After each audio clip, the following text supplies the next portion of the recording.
Hi everybody, we have a video today with Rajesh and Esther on chronic pain and everything that is related. Okay, Rajesh, what's the subject for today? Today we're going to talk about how does the pain start? So often an injury happens, some kind of accident happens, and some kind of lifting, and people say that's when the pain starts. But that's not really the cause of the pain. And one of the questions that we ask our clients is, what was going on in your life at the time that your pain began? So that's what we're going to focus our video on today, is some examples of what was going on in our clients' lives, on what they thought started the pain, but what actually really started the pain. Right. Shall we start with the personal experiences then, Rajesh? Yeah, sure, absolutely. So okay, my pain started when I slipped. I had my youngest kid on my hip, who was just 1.5 years old, and I went into a holiday house with the other two kids running around me. And that's when I slipped and the pain started and it didn't go away. But indeed, there were a lot of things going on in my life at the time. And now looking back on that period, the slipping was just, let's put it this way, a trick of the brain to divert me with some pain instead of looking what was really going on and what emotions were being generated right then and there. And like that, we have many people, if they tell us their story, how it started, we can see how the brain is smart to get you into this diversion mechanism. Can you tell your experience? Yeah, exactly. That's a great example, Esther. And for me, it was when the financial crisis happened in 2009, and I was working from home. I had bought a car that had really hard seats, and so it was a very stressful time in my life, and it was a financial crisis. So that was what really started the pain. But I blamed it on sedentary lifestyle, sitting at home, not exercising, and having a car that had a really hard seat. So, but that wasn't really the cause of my pain. It was the financial crisis that I was going through that started my pain.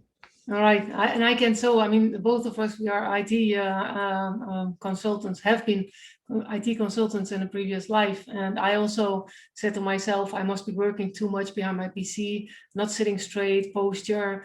We get many examples like that. Okay, let's get in some other clients' experiences on how their pain started. Sure. Yeah. There's some drilling going on, so I hope that isn't coming into the recording too much. That's the disadvantage of working from home. But yeah, one of my clients, she was studying for her pharmaceutical exams, and the exams were in 1 week, and she's prepared for years to take these exams. And in that 1 week before the exams, her son was diagnosed with a permanent condition, and that's when her pain began. And she never noticed that until I asked her that what was going on in your life when your pain began. And there's so much stress when you've been planning for taking these exams, and boom, now your son falls sick and is diagnosed with something that's very critical. And so there's so many emotions coming up that you don't want to feel at that moment. You just want to get on and do whatever it takes to make your son better. And okay, sorry, I can't take those exams right now, but imagine all the emotions that were coming up that she was repressing. Right. And it can be your child, it can also be your partner. We also have examples of people that have a partner that is falling ill, and they have to give up temporary, maybe their work or their stuff, and give all the time to the partner. And that puts a lot of pressure also on them. Now, the thing is, when somebody is falling ill or you're losing somebody, that's also one of the causes that we often get. That happens in their life. Life just happens, and it's the way you react to it. Now, what many people don't allow themselves to feel is the negative emotions that it generates inside of themselves. And often they are not socially accepted, maybe. You know, like if your partner is falling ill or you have a child that has a specific condition, then you don't feel like you are entitled to feel anger or rage towards that person. So what are you doing? You've created a habit of repressing them because otherwise you're not a good person.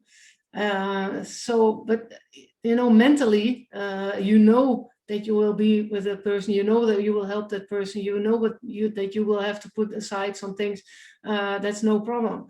But there will be negative emotions inside of you that are maybe not so ideally to have them at that time, but they are there. And if you don't allow them, your brain will create a diversion and give you some pain too. So then you have two people in pain, which is then getting things even worse. Exactly, Esther. It's a self-image issue where, for example, the example that I just gave with the pharmaceutical person that was preparing for her exams, how can she be angry at her son, right, for getting sick 1 week right before her exams?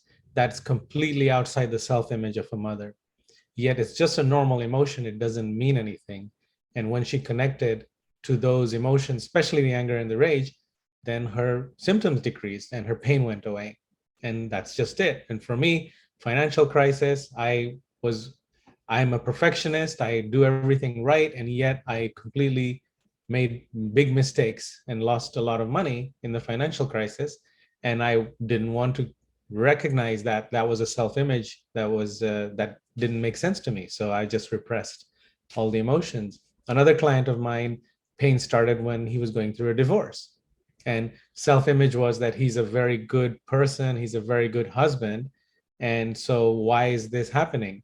And the self-image conflicts with the emotions that are coming up. So for you as the viewer, I would want to ask you, when your pain started, whether it was an accident or whatever you thought it was, what was going on in your life? And how does your self-image conflict with the emotions that come up? All right. And when we ask those type of questions, then they can often make a link about what started their pain. And when you understand the whole process, it makes also a lot of sense, because normally pain, for instance, when you get diagnosed with a bulging disc or a herniated disc, it's there, but it's rarely the cause of pain. Because when, for instance, when you're out of a stressful period, I mean, if you would have had an MRI, well, your herniated disc is still there on the inside, but the pain is gone. So the disc can never be a cause of the pain. But when you look at the stress that is going on in your life at the time that you get something, that's where a lot of things make sense. And yeah, what you said, it can be divorce, it can be sickness, it can be financial, it can be mortality, you know, people that are getting older and you don't want to die, you know, it's like, oh, that's enraging. You can have, what didn't we have yet, Rajesh? I think we covered the main ones, you know, financial, relationships, money, children, getting children. That's what I want. Family, moving, weddings, getting children. That's also those are really stressful situations. And when in those situations something happens where you don't allow all emotions to be there, that can also create a diversion mechanism. Yeah. So that's. Oh, we lost your voice. I'm on mute. Yeah. So this is how the pain starts, and then after this, it's even smaller events that can continue to triggering your pain. But usually, the start was a significant event that started the pain, and then after that, you can have minor stresses coming in, and then you're going to trigger that same kind of reaction in your body. Right. So if that is the case for you, if there's anything that resonates with you, the examples that we gave in this video, and you already are suffering for a longer period of time, you want to get rid of it fast, that is possible, because when you find the real cause of the stress, then your pain can go away pretty fast, then get in touch. It's really possible to get rid of long-term pain. Absolutely. We can help you get better. Okay, hope you liked the video for today, and see you in another one. Bye-bye. Bye. Bye, Esther.